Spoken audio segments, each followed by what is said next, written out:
Iktomi stood on a high, sun-drenched ridge of the Great Plains, his spindly shadow stretching across the valley like a dark, reaching web. He was the ultimate master of 1,000 shapes, a spider spirit who preferred to walk the earth as a tall, unusually lanky man with a mischievous glint in his golden eyes.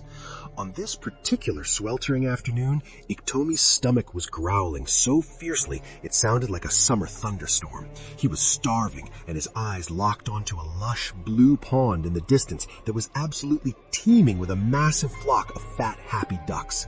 A normal hunter would have reached for a bow, but Iktomi didn't believe in hard work. He believed in the power of a well-placed lie. He gathered a massive, heavy bundle of dry slough grass, slung it over his back until he looked like a hunched-over mountain, and began to hobble past the pond. He made sure to act as if he were carrying something of immense, world-shaking importance. One curious duck paddled toward the shore and called out what was in the mysterious bundle.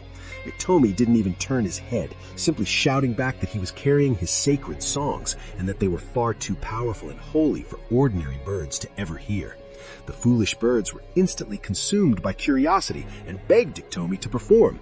The trickster sighed with fake reluctance, agreeing to only sing if the birds followed one dangerous rule. They had to dance in a circle around him with their eyes tightly shut. He warned them that the songs were so sacred that anyone who dared to peek would have their eyes turned forever red by the spirits.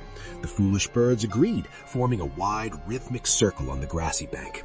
Iktomi began to beat a drum-like rhythm on the ground with his feet, chanting a nonsensical song that grew louder and more hypnotic with every beat.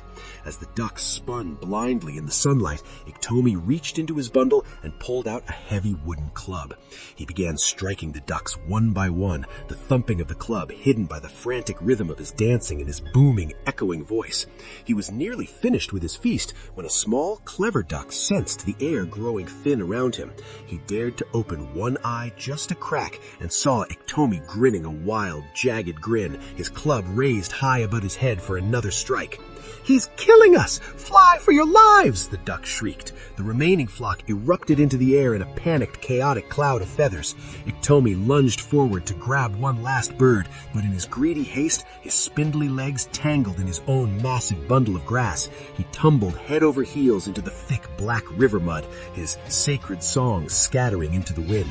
He was left with nothing but a mouthful of silt and the mocking laughter of the birds echoing from the sky.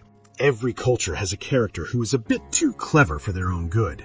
Who is the most famous trickster or troublemaker from your own local legends?